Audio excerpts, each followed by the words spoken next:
Hello everyone, this is Cari for Redesign with Prima, and today we're going to make these really pretty and regal bunny plaques for wall decor or to hang on your doors, whatever you choose. I'm going to take you step by step through this process and how I made these, and I sort of changed my mind partway through the video, which you'll see in just a little bit. But I love how these turned out, and I hope you do too. So we're going to start with some MDF pieces I cut out. I will share the file in the description for you so you can download the files and cut them out yourselves with either your laser machines, your Cricut, whatever you want to use. And I'm starting with some chalk paste. This is called Crescent Green, so I'm giving it a base coat of this color, and I end up doing 2 complete layers. So I do 2 coats of the Crescent Green chalk paste. If you find it's a little bit thick, you can add a little bit of water to your brush or to the background, whatever you want, and it'll go on smoothly. Now the larger pieces here, I ended up adding black heavy gesso. Now black heavy gesso is a great primer, but it's also wonderful because it has a matte finish that matches the chalk paste, and I just do the edges of my ovals. I originally wanted to make a little frame around the ovals, but I decided just to layer the 2 ovals together instead. But I will include the frame as well so that you can choose if you want a little sort of shadow box effect. Now I'm going in with my 3D stencil. This is called Regal Striae, and it's very ornate and very beautiful. And our 3D stencils can handle heavier mediums so that you can create dimensional patterns on any of your projects. Now I just tape the stencil down so that I have the least amount of movement on my oval, because you want to make sure that it doesn't move, and the chalk paste is somewhat thick, so there's a possibility it could do that. So taping it down actually works great for me. I position the oval exactly where I want it and the design I want on the background. Now I'm using my spread pail, which is a silicone spreader. It comes in a pack of 2, a small one and a big one, and I dig into my chalk paste and just start adding it over the stencil. Now this part you can add as much chalk paste as you like. You can make it thicker or thinner. It's completely up to you. So chalk paste isn't just for painting, it's also for 3D effects, and that's why it's a little bit thicker. It's very user-friendly, and I allowed this layer to dry overnight actually. I just wanted to make sure that that thick dimensional layer over my oval was nice and dry before I move on to my next phase. So you want to make sure that you spread your chalk paste as evenly as possible, because you don't want it to be higher in one area and lower in the other. So I just go over it with that little silicone spreader and make sure that it's nice and even. When you lift up, you're going to have little edges there. I just take my fingers and wipe them away and actually use it to sort of paint the edges of the oval also. So I do this to both of my ovals, as you can see, and I put it exactly where the other one is because I want them to match. But you can see there's other designs in this stencil that you could also use to add your dimensional details to the back.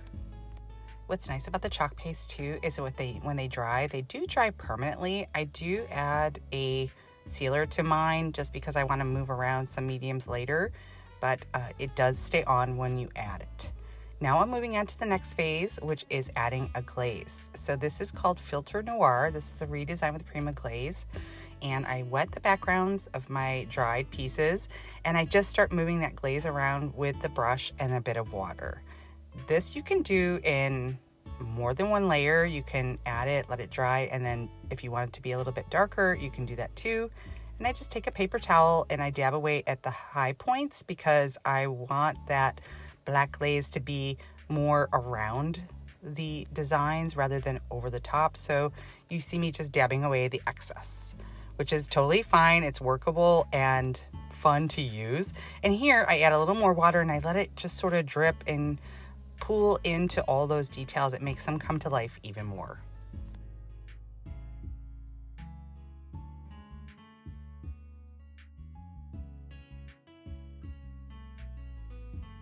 Now, after doing this, I do make sure that I let it thoroughly dry for a couple of hours. It does dry fast. It depends on how much water you use. Now I'm going to go ahead and glue together the 2 layers with my super glue gel. So this is a 2-part system. The spray is an activation spray, and then you have the super glue. And once they are down, they are down. So be sure that you place it exactly where you want it as soon as you hit the surface, from one surface to the other. Now I'm just adding a water-based sealer. You can add any water-based sealer that you want. It's just a protective layer so that when you move on to the next stages, it's all prepared and protected. This, you can add just one coat or two. It depends on how much protection you want. I just ended up adding one layer.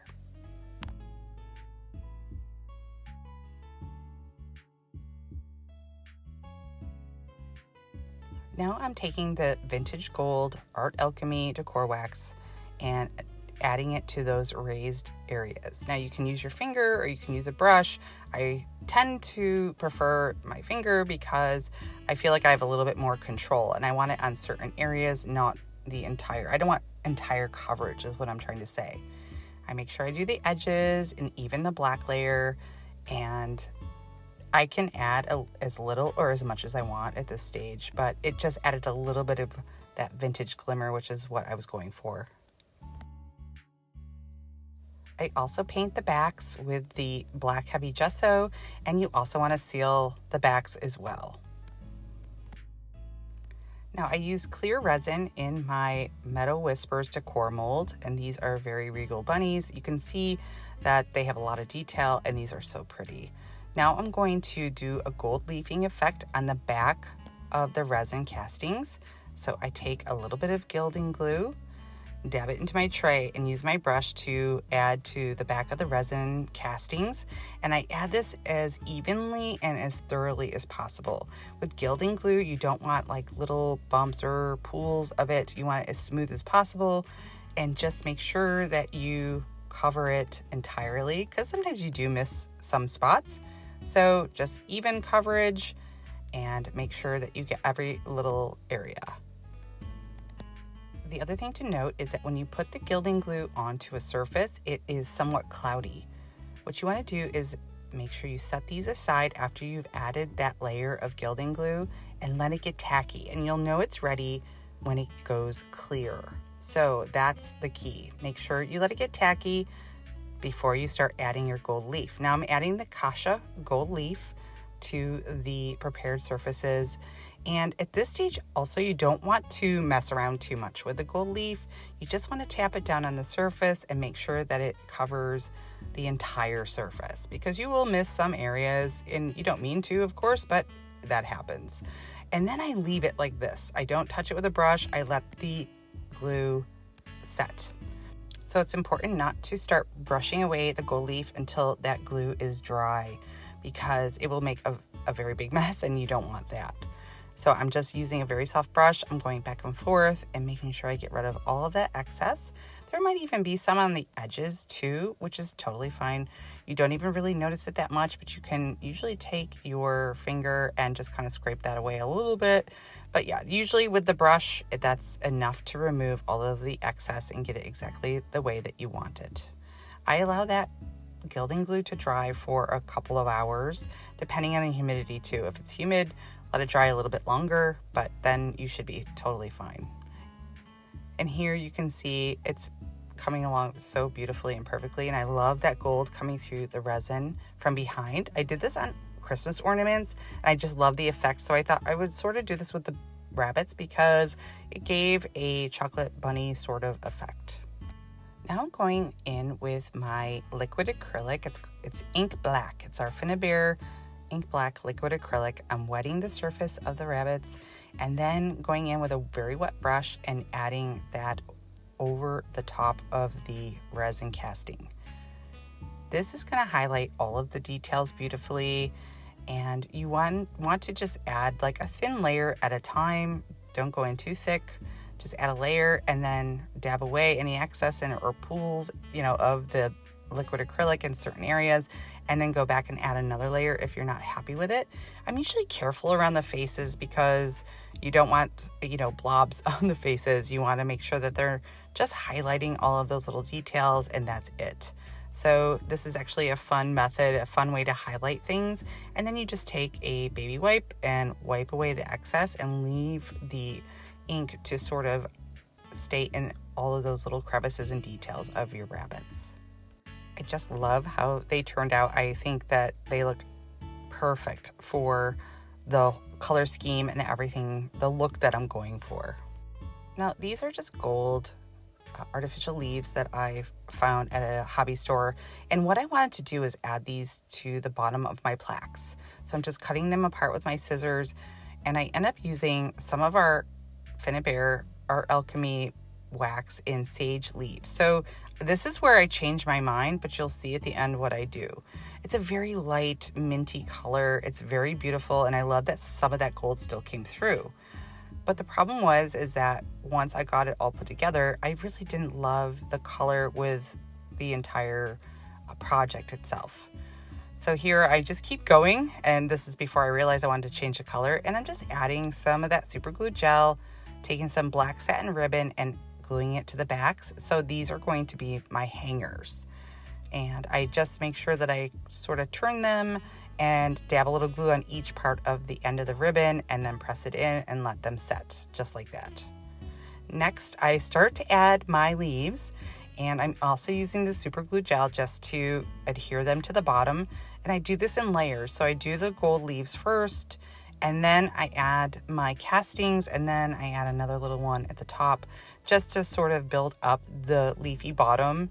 And I think they look so beautiful, and I was really toying with the fact of whether or not I would add those leaves at the top, and with a bow, I thought it was too much, so that's why I added them to the bottom, but you can certainly add them to the top as well if that's what you prefer. So here I'm just kind of having fun with the placement of the leaves, and I like it coming out from in front of the bunny, or the rabbit I should say, and this you can play with. This is the fun part, right? Now I'm adding a satin bow to the top of the hangers. It was just easier this way, just to add a dab of that glue and add it to the hangers this way. I feel like you use less ribbon and you have really pretty bows, and it's nice and neat this way. I also think black velvet ribbon would have looked really amazing with these as well. What do you guys think? Let me know in the comments if you would choose different things or change it up a little bit. I love hearing your feedback. Now this is where I changed my mind. So I'd originally added that sage green to the leaves, and I went back and decided to add more of a green. So this is called Green Aurora. This is a Redesign decor wax, and it has like that really pretty green that matches the chalk paste. Because once I got it all put together, that sage green just didn't seem to go with the entire look that I was going for. So I changed my mind. And this, now you can see I took apart my project and put it back together with the newly made leaves. And I just felt better about that. I'm sure you guys do that too. Sometimes, it's okay to change your mind and go in a different direction than what you originally thought. And that's what I did here. And I'm really loving that I changed the leaves. I'm very happy with the way the green decor wax looks on these leaves instead. And these leaves you can find anywhere. Even if you don't have gold ones, spray paint them with gold paint and then add the decor wax. You could even paint them with the matching chalk paste too. You don't even have to use the decor wax if you don't want to. But I like the decor wax. I let the shimmer and shine come through. That was just a personal preference. And now I'm re-gluing my leaves to the bottom and doing the same process. So the two bottom little branches, and then re-gluing the bunnies on there, and then finishing it up with that little tiny one that sticks out in the front. So let me know what you guys think. If you like the original one better, or if you like this one better. I think, I'm pretty happy with this one. What I also love about a project like this is that you can go with any color schemes that you choose, and it will still look amazing. You can go with blues, pinks, reds, whatever you want. And there they are with the new leaves. And I also do take that glue and just sort of tidy up the sides and glue the branches to the sides of my ovals and neaten it up a little bit. And here they are all finished. I absolutely love how these turned out. These could even be ornaments for trees at Christmas, and I know that's a stretch, but I really think that they're so regal and beautiful. Imagine doing these with Santas or anything like that. Please let me know if you have any questions about anything I did in the video today in the comments, and thanks so much for watching. Have a great day.